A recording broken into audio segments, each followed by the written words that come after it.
Hello and welcome to the Paddock and The Pavilion with me, your host, Stephen Wallace. We have now reached episode 225 of a show which is always looking for inspirational stories. Today's show is equally inspiring. Back in mid-July, I spoke to Shazia, the 21-year-old Afghanistan women's cricket captain who fled the turmoil in her country in the autumn of 2021, en route to safety in Australia to resume her cricketing career. In this compelling hour-long podcast, Shazia talks about her love of cricket, the challenges as a woman she faced playing in an environment where many did not approve, and how she escaped from this war-torn area through the help of the Australian Cricket Board. Hello, Shazia. Thanks for joining us on the Paddock and the Pavilion. Hi, Stephen. Thank you so much for having me, and it's my pleasure to talking to you. How are you in Canberra? Very well, thank you. Well, in this podcast, we're going to chat about your cricketing journey, leaving Afghanistan, and your cricketing future. But I'd like to start with your 2022-2023 season in Australia. You've been playing for Eastlake Cricket Club. You've had a good season. Yeah, that's right. I'm playing for Eastlake Cricket Club. Yes, it was a great season. It was my first season, and I contributed very well to my team, and they were happy from my performance. And at the end of the season, they appreciate me with the award as well, because my best bowling was 644 in one-day cricket. Also, Cricket ICT gave me an honor to be Women's Team of the Year, to be part of the Women's Team of the Year. So I would say that was a great start for my cricket journey in Australia.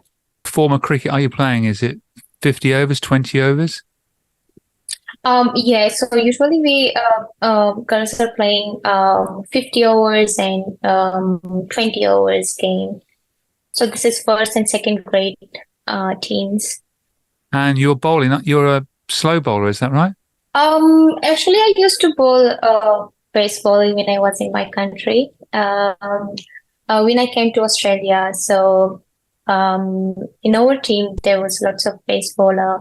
And I was able to do leg break as well. So my coaches gave me an advice that if you could bowl slow ball and especially leg break, leg is a bit tough to judge, so that would be more useful. So I changed my bowling style from pace bowling to the leg break. So currently I'm a bowling all-rounder, and I'm doing a leg break ball. So what number are you batting as well?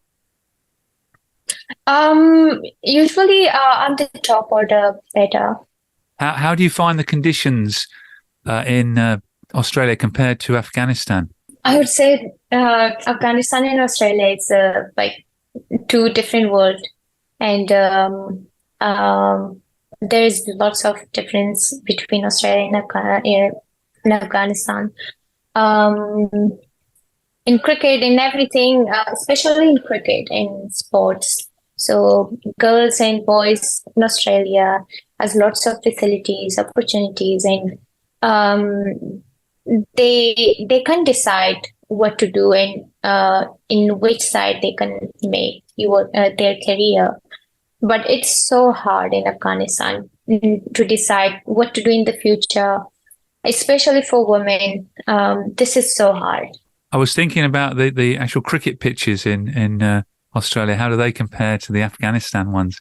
Actually, Australian, as everyone knows, this is a more grassy pitches, and they're more helpful for the pace bowler. But I'm not very experienced in Australia right now, but it has lots of like different type of pitches, and we had in Afghanistan a different one, and according to the situation and weather, obviously there is big difference.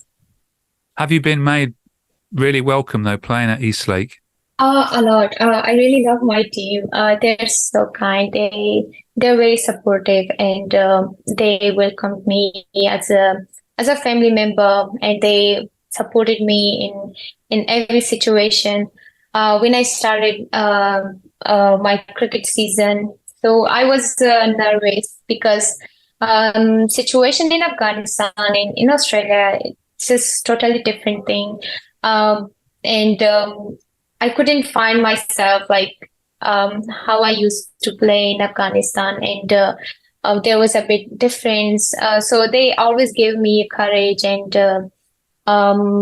like everyone from Cricket ACT and my friends and those people that they helped us.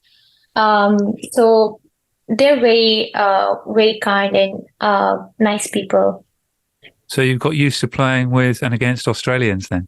Actually, I never, I never thought of that, but maybe if the situation was like normal, maybe. But actually, I really enjoy playing cricket in Australia because there you are facing challenges because there is lots of talented girls, and they're doing their best to get themselves in best position. So you will face lots of challenges and the things that they will push you. I know this is quite different from Afghanistan, but you can learn more and more. Like literally every day, you can if you are doing like normal practice, you will learn lots of things. Very competitive as well, I guess. It is. Yeah. When I was when I was child, so and when I knew about the cricket and especially women cricket, Australia was my favorite team, and I was big fan of Elizabeth Berry because she was the first person that I saw her video on YouTube. Actually, we had main coach for the boys from Australia.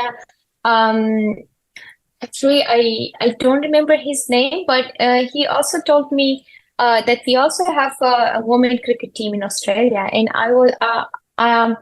I told him really, and he said, "Yeah, let me show you someone." So he showed me Elise Berry video on YouTube, and when I saw her, so I instantly I became her fan, and I was following her cricket, and she's still my favorite, and I respect every player and their hard work and their talent, but everyone has someone special.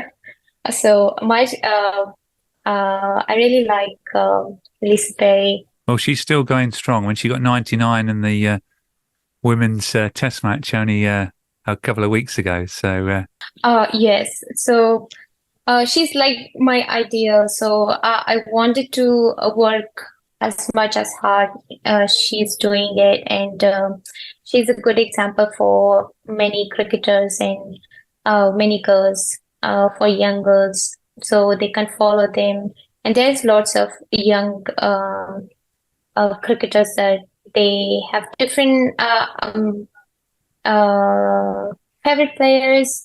And as you said, they're very competitive. Yes, they are. So as you can see, they won like um, World Cups. So we can see that they're most competitive team.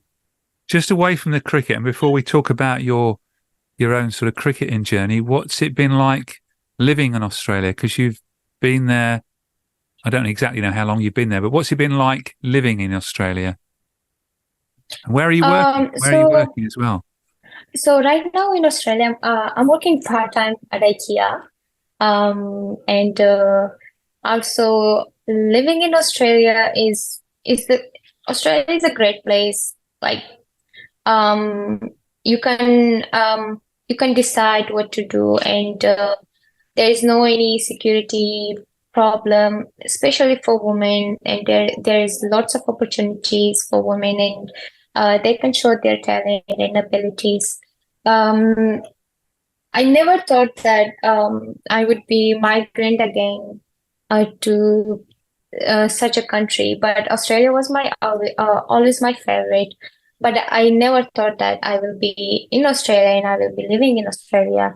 And I have been in Australia for more than 1 year, and when we came for the first time, for myself, I was so busy and like it was so hard when we left everything and we came to Australia. But they were so welcoming. They were the government supported us. The Cricket Australia and the local teams and Cricket ACT in Canberra. So they welcomed us in very good way. But still, um, like we have to do like lots of hard work to show our ability and to show our skills, because this is something like when you are starting your journey from zero or maybe from number one or two, so you have to go step by step, and this is not easy thing, uh, even in every side. So I studied I have bachelor degree in business administration from my country, and also I worked for 7 years in Afghanistan Cricket Board, as well as um, I worked lots of for women's rights and women advocacy since when I was in high school. But still, there's lots of big difference between countries. But you have to do like as a migrant, you have to do more things. Like it is like something you build your career in your country for like in certain level, and you were the person that everyone will recognize you. But when you are moving to another country, they appreciate what you did, but it's still like not the same. You have to do more and more. And getting jobs, it's another challenge, and showing your cricket skills, this is another challenge. And when you don't know how to support yourself or how to develop your skills, and there is like other challenges. But this is the great place. But by the time we can learn and um, have to live our life. But the great thing is, in almost in every side, we have someone like there's people so helpful and supportive. So when we if they can't, so they can help us. So in every section. But as I said, as a migrant and moving to another country, it's totally different. So you have to do more hard work, and you have to do more uh, mm, more hard work and struggle to really show what you are. So it's not a easy journey again. Right. Thank you very much for that. I wanted to go back to your own first interest in cricket. When and how did you in Afghanistan? You've mentioned Elise Perry, but how did you first get interested and start playing cricket? When I was 4.5 years, I guess, we were in Pakistan. So because of the war, my parents moved to Pakistan. So I was doing gymnastics in Pakistan. So I had lots of gold medals in my gymnastic career, and um, I did uh, so hard work as a child to be a champion in certain games. And when we came back to Afghanistan, for the first time when the Taliban left our country, so we came to Afghanistan again, and I was doing gymnastics. By the time I grew up, so in our society, women and as a religion believes, so girls and women should do hijab. So Before that, I was dressing like boys. So when I grew up, so I stopped doing gymnastic, and I started hijab, and I was going as a normal kid to school. But one day, from Afghanistan Cricket Board, there were people came to our school, and they wanted um, to see if there is any girls like to play cricket or to school have a cricket team. In this time, Afghan boys cricket team were famous in our country, and they were my first inspiration to love cricket and to keen to join the cricket journey. So I raised my hand and I said, I want to start cricket now, because I was in sports world from my childhood. So I wanted to be in the sports industry, and it was good that according to our beliefs, religion beliefs, that I was able to do my hijab, and the dress that and the jersey that we are wearing, it is appropriate for the community as well in Afghanistan, because there was lots of ideas between community and people that um, they were not allowing their daughters and sisters to do any kind of sports. So I gave this idea to my family, and I told them that cricket is a good sport. And when I was a kid, so I was doing gymnastic, and when I grew up, so everyone is saying you are now younger, so you can't do gymnastics. So now I have cricket, so I want to jump to the cricket, and I want to try. And my family supported me, especially my brother, and he was so keen, and he told me, just go for it, and if you like it, so just try. So I started my cricket journey from high school, and we had cricket a competition between schools. So I played school cricket, and then when I was in school, so I got formal contract from Afghanistan Cricket Board as a playing coach, because there was lack of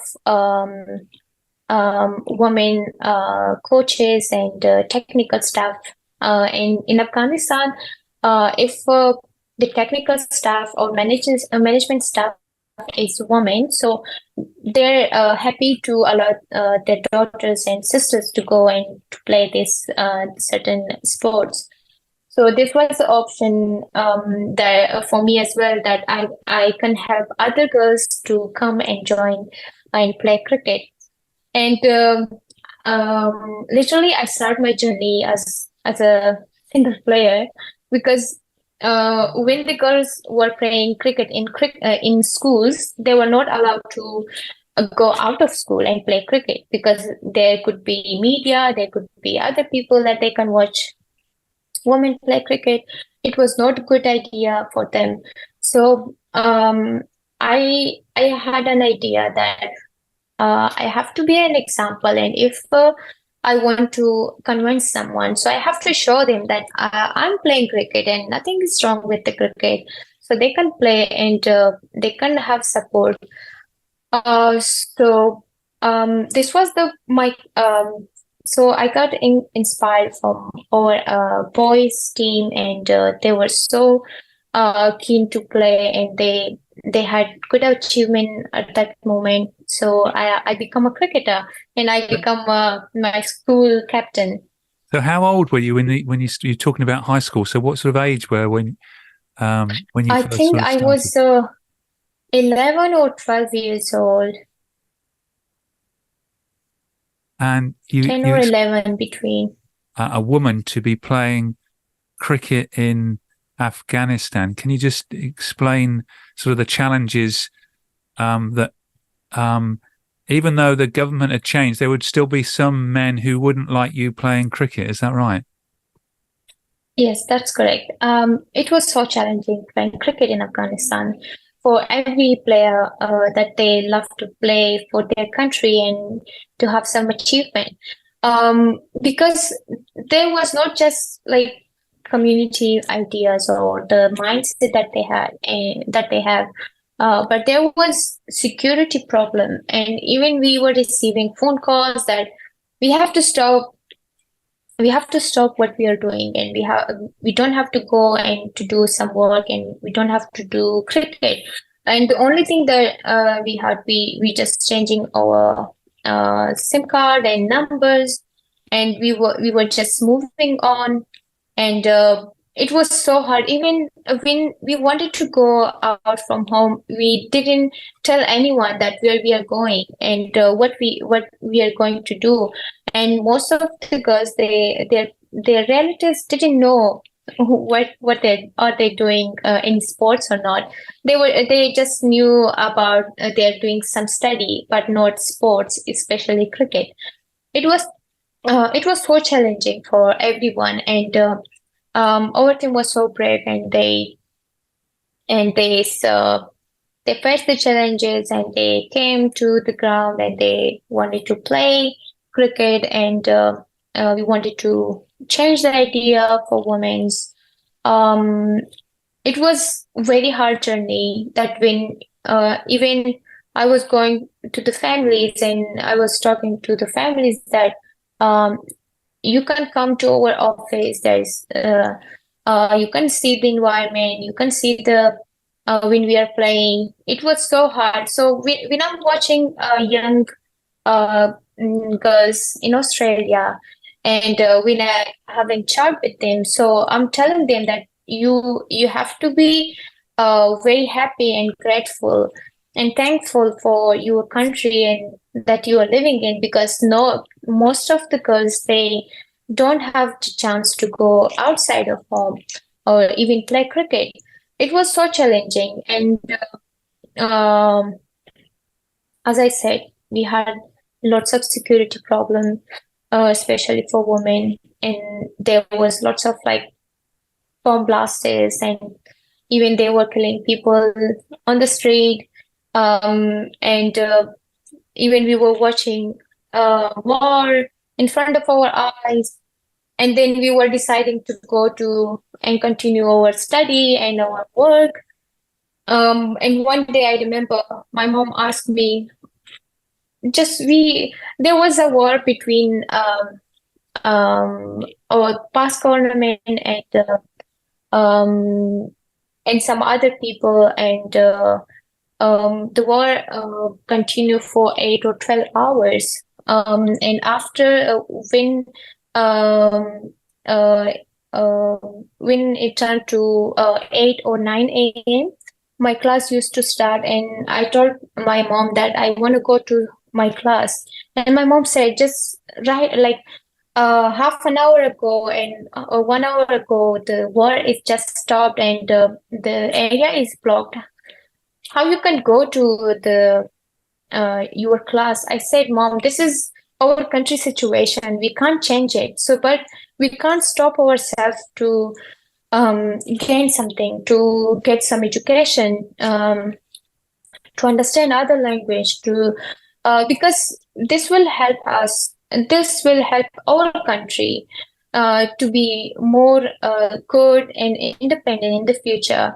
If we young generation stopped doing that, so who else will go to classes and will do work? As I said, they were facing lots of bad situation, and um, there was lots of security problem for them, but they still had uh, hopes that one day everything will be fine, and women can go to school, get education, and do their sports. Um, but unfortunately, it didn't stay long. How did you get recognised by the Afghanistan Cricket Board? Because you were one of the 25 cricketers who were given a contract in, is it November 2020? Yeah, so as I said, I was also working in Afghanistan Cricket Board. So at the time, Afghanistan Cricket Board had when they have the facilities, so they were sharing with the girls and they were giving opportunities to them. And we had lots of program for Afghan women cricket. And after many years, finally we gave 25 girls contract. And it was a great achievement for Afghanistan Cricket Board, especially for women department. They struggle. We struggled a lot to convince the families, and we created the tournament and awareness program in different provinces. It was a great achievement for the Afghanistan Cricket Board, and they had lots of things in the plan for Afghan women cricket team, but it didn't last long, and unfortunately Taliban came and everything had stopped. Yeah, in August 2021 was when the evacuation happened and the Taliban resumed control. Before that happened, were you anticipating what was going to happen? And you must have been scared, frightened at that time. A lot. I can't explain in words, because when Taliban was coming to Kabul, the capital of Afghanistan, so we still were going to our jobs, and everyone were doing their job, and they were going to the organization, and everyone was thinking, because we had the same situation before as well. Like most of the time, we were hearing in the news that Taliban took some province in Afghanistan, but the past government took it back, and like the war still was going. So we were thinking they will never come to Kabul, and everything will be fine. And we were hoping that everything should be fine, and we can continue our job and everything. But when the Taliban came, so everyone was terrified, and everyone was just running, and everyone just stopping cars, taxi, and they just wanted to go to go their home, and they closed every store. Like they closed it by themselves, because everyone was so scared, and they couldn't stay in the city. They just wanted to go home, because we heard that Taliban already entered to Kabul. So the only thing was that everyone just going to their homes, and they just wanted to hide themselves. And I couldn't explain. It was something like when you're watching zombies movie, and everyone is terrified and running everywhere, and no one knows what to do. And only thing that they wanted to find a safe place for themselves, and they can hide themselves. And as I said, it was so hard for us, and we didn't know what to do, and even we didn't have hope that what we can do, because from the history we knew that when the Taliban came, they stopped every woman from getting education and doing their work. Not just for women, for men, for everyone. Like there is no any job in Afghanistan, and people are starving from not having any food. So everyone was terrified. It was the bad day of my life. I can't forget that. Yeah, I think you're when you're talking about a movie, we sit on our sofas watching movies, but this was real life, and you were there. How long did you realize that? And I can't imagine doing this, having to leave your own country. As I said, when the Taliban came, so the only thing we had, we wanted to apply for different countries that we were seeking help. If we were sending emails as a team that we are stuck in Afghanistan and now there is no hope for women, and there would be no jobs and no education, nothing. Um, but finally, we received a call and message from Australia. There were people, Mel Jones and Catherine Ordway and Emma. They contacted us and they asked us if they are in contact with the right person. So I told them we were playing for Afghanistan and we are the girls that we got contract from Afghanistan Cricket Board, and now we don't have any way to leave our country. So they helped us, and it took almost 2 or 3 months, but it was different for every family. For most of the families, it took more than months, and for some families, they came quickly. There was also something that Australian government couldn't able to help them as quick as possible. But finally, they evacuate every family that we sent them a list. But as I said before, I can't explain how I was feeling. And everyone was terrified, and girls were crying, and they were calling me, Shazia, what to do now? Everything is gone, and they burned their cricket gears and everything that they have from cricket. Their jersey, they burned it and they left it somewhere that if no one can recognize them. And they were crying what to do. So I told them that at least we can try. So this is the only thing that we can try, and we can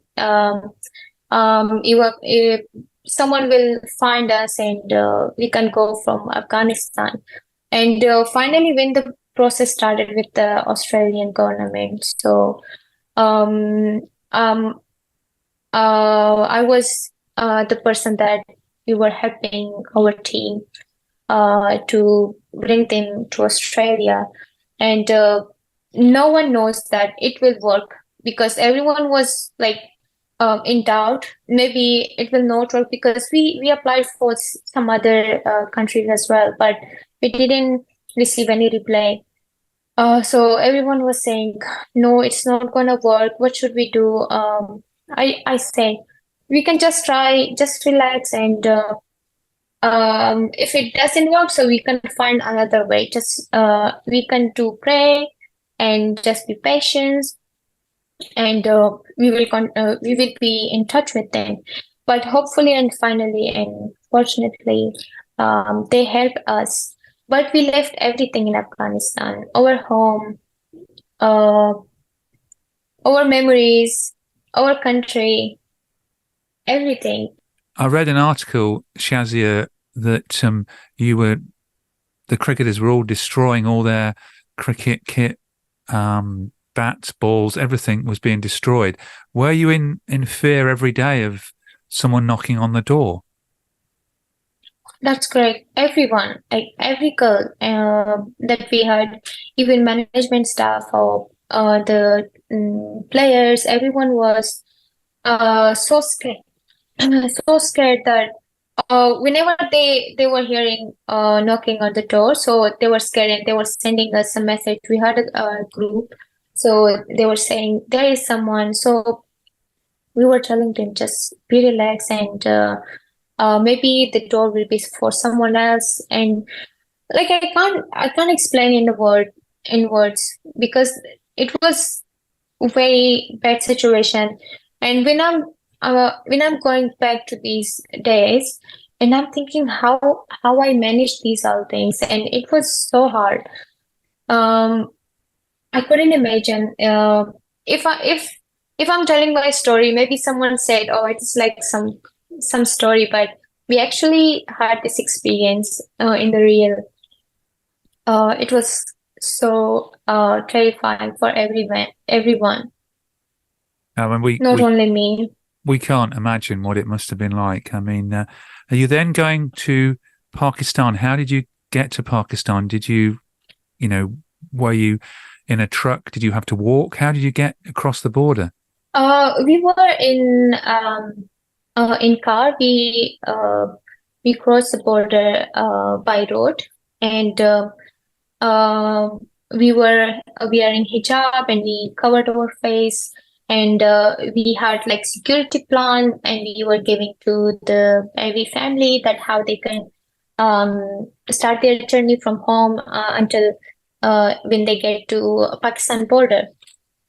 So everyone knows that how they should dress, and how they can sit in the car, and uh, we traveled by road, and when we get to the Pakistan border, there was already booked car from Australian embassy in Pakistan.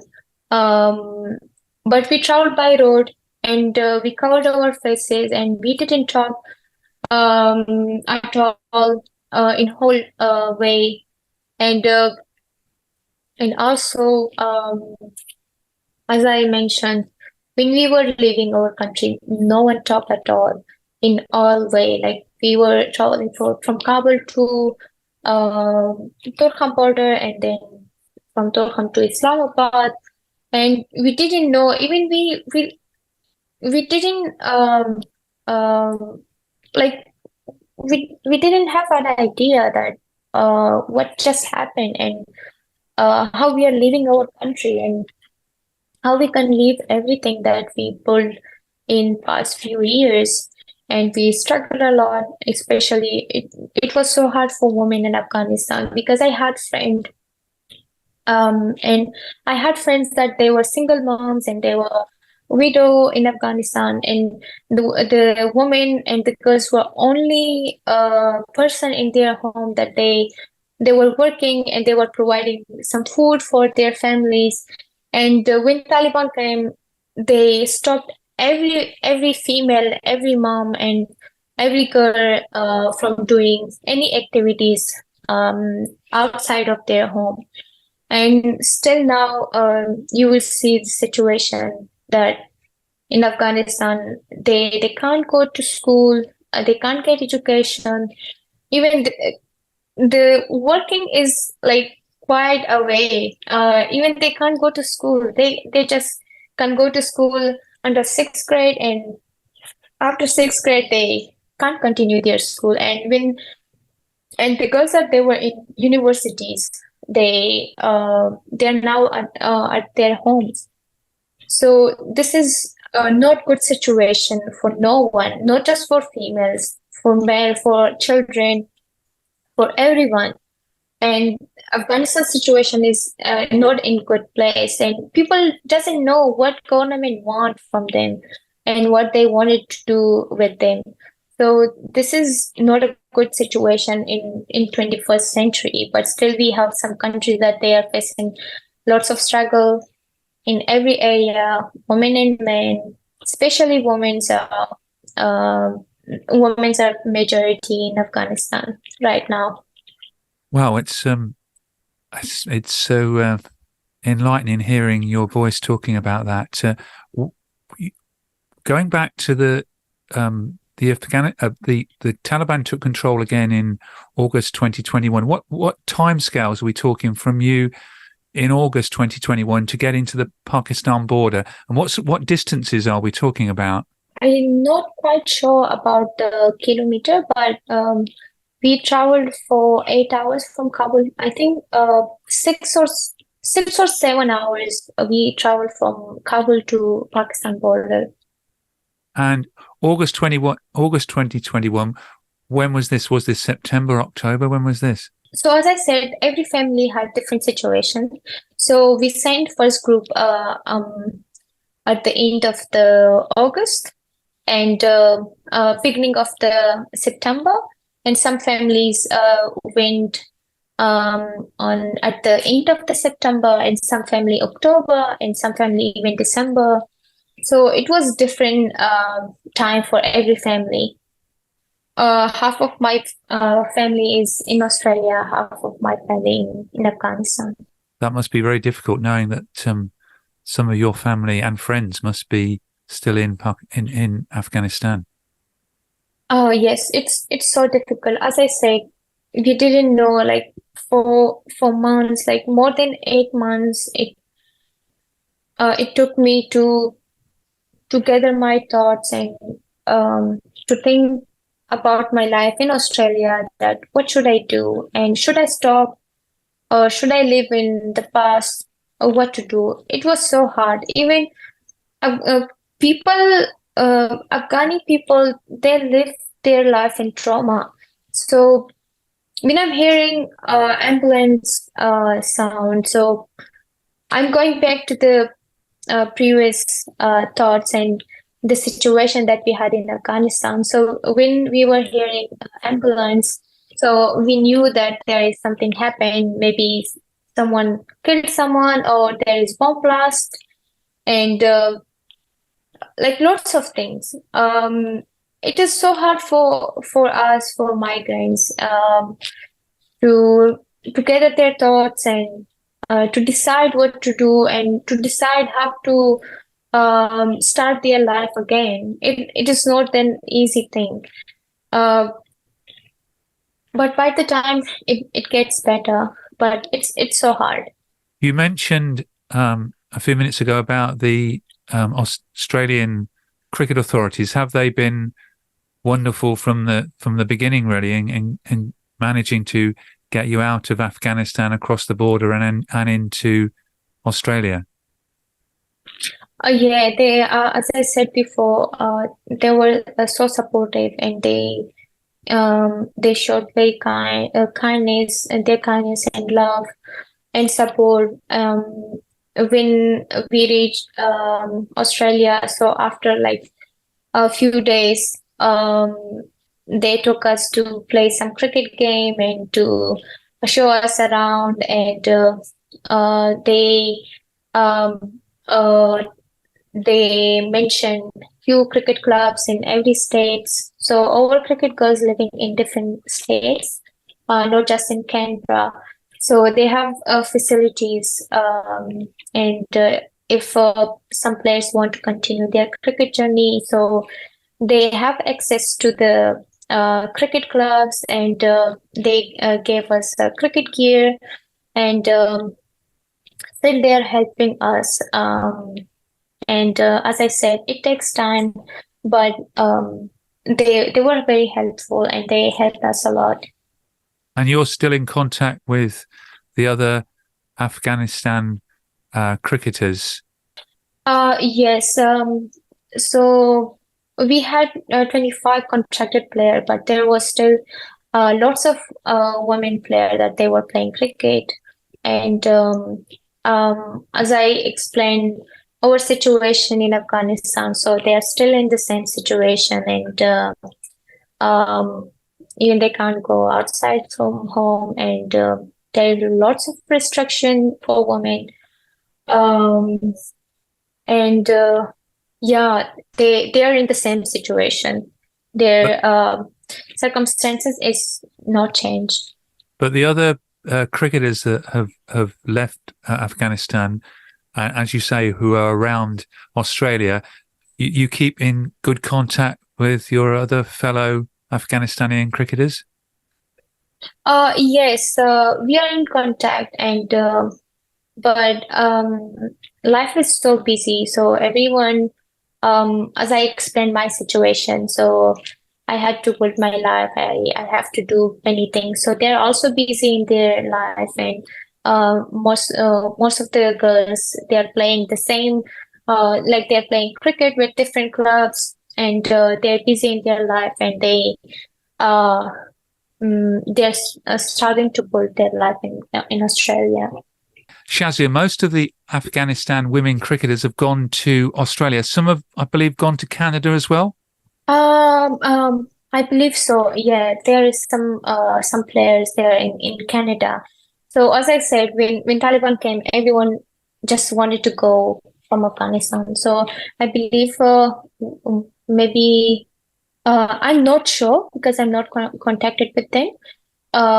Maybe one player will be in London, in UK, Canada, and Australia. Yes. And when did you actually arrive in Australia? Just to give it a sort of time scale here. Um, it was 29th of October 2021. Certainly a day you remember. Yeah. And this podcast has been very much involved with Fairbreak, and one of your colleagues, Tuba, played at Fairbreak. Yes, that's correct. I really fond of Fairbreak because they're working very hard for women cricket. For every they're selecting players from every country, which is great, and I really like them. And yes, she played, and as I know, most of the associated members and also they played like from different countries, and I have been following them and watching their highlights. Hopefully, if I can get a chance to play and to have a chat with different players and to know about their experience, and they can show and uh, tell me or give me some tips that I can focus on. That would be great. Is there any hope of, because there's so many of the Afghanistan cricketers now in Australia, is there ever a hope of the players playing together as an Afghanistan team? Actually, this is a big question. I don't know actually because if there is any chance, I would love to. But I'm not sure about this one. But as I said, I love cricket, and through my cricket, I want to show the ability of Afghan women that they are capable of to play cricket. But to play in under Afghan women team, that would be great if we can. But I'm not sure because this is two different countries, and like Afghanistan is different country and Australia is different country, and I'm not sure if there is any law that they can allow two teams in one country. I'm not sure about that. We'll see in the future what other decide, but that would be nice if there is a team so we can play for our country.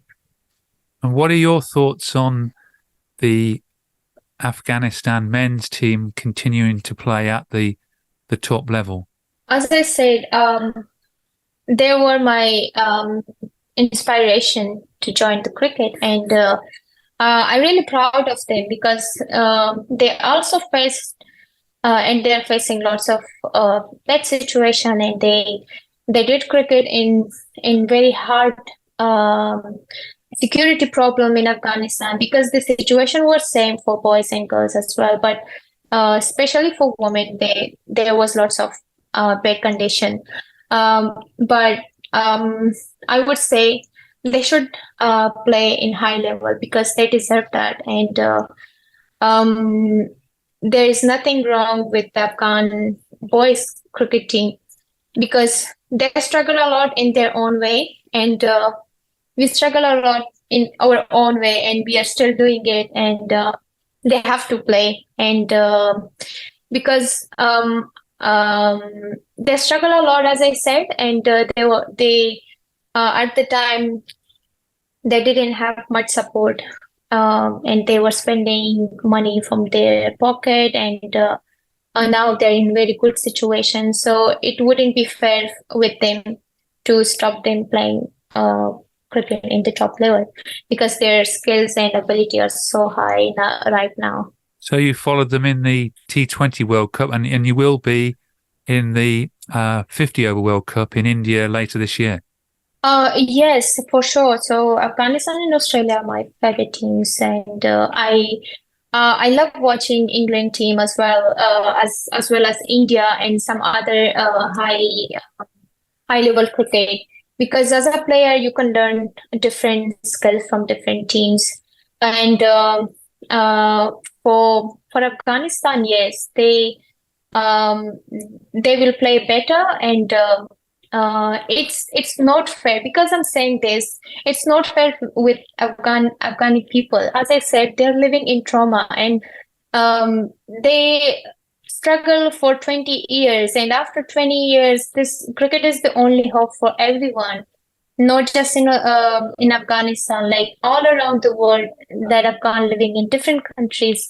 So this is the only hope and only happiness that they have. So if we take this from Afghani people, so what will stay with them? So cricket is only hope for them, to watch them um, in international stadiums, and uh,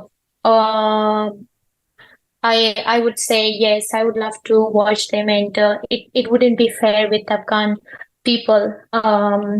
So if we are talking about the human rights, so humans are all also human. So we shouldn't do the work that we say no, they're not allowed, because um, they struggle, and they're now in very good situation. So um, they have to play, and they should be in the place that they are. Well, you have Rashid Khan, who's currently the number one T20 player in the world, bowler in the world.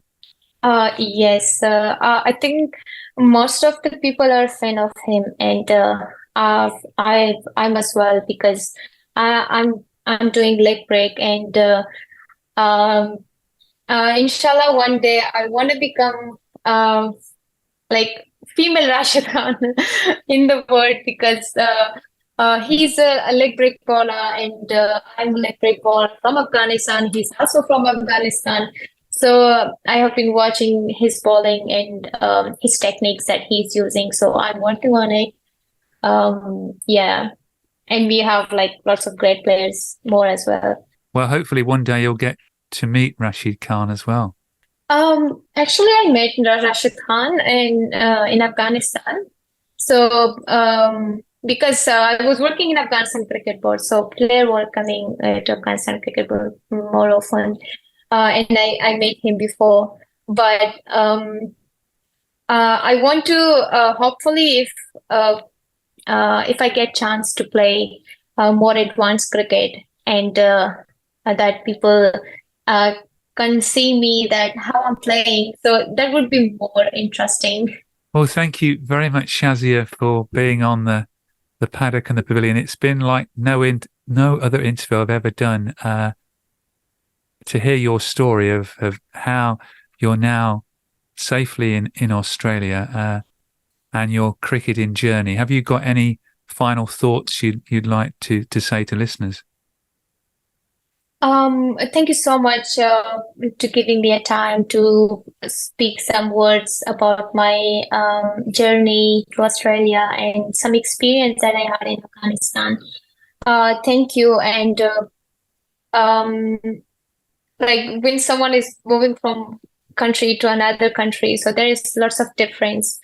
And I never spoke that much. Like I have been learning English since 2021. I didn't speak English as much as I'm speaking now in Australia.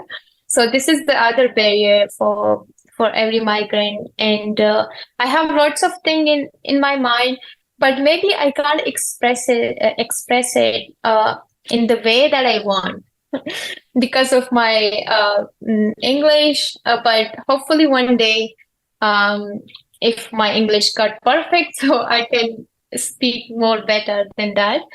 But thank you for giving me a time, and I know I spoke a lot. It was a long interview, I guess. And thank you so much.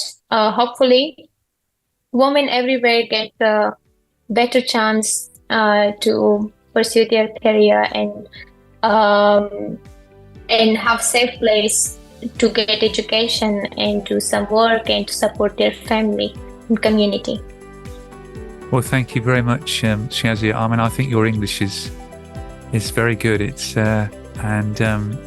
been a great listen, and thank you very much again. Thank you so much. Thank you.